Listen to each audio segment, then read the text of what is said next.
এখানে এক ভাই কমেন্ট করেছেন, ভাইয়া 2 মাস 20 দিন হলো কপালের দুই পাশে ছোট চুল দেখা যাচ্ছে, বাট মাথার মাঝখানে কিছু বোঝা যাচ্ছে না।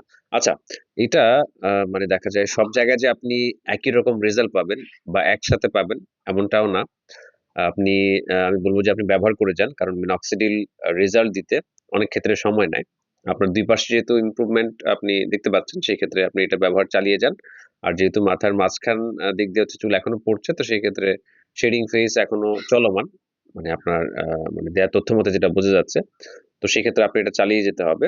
আর মিনক্সিডিলের সাধারণ বৈশিষ্ট্য এটাই, মানে যেই জায়গায় হচ্ছে দুর্বল কিছু চুল আছে যেগুলো হচ্ছে কোনো রকম বাড়ে না, একরকম থাকে, সেগুলোকে ফেলে দেবে, দেন হচ্ছে সেখান থেকে নতুন চুল নিয়ে আসবে। দেন যে ফলিকল গুলো হচ্ছে নিষ্ক্রিয় ছিল সেগুলোকে মানে সক্রিয় করার চেষ্টাটা করবে আর কি।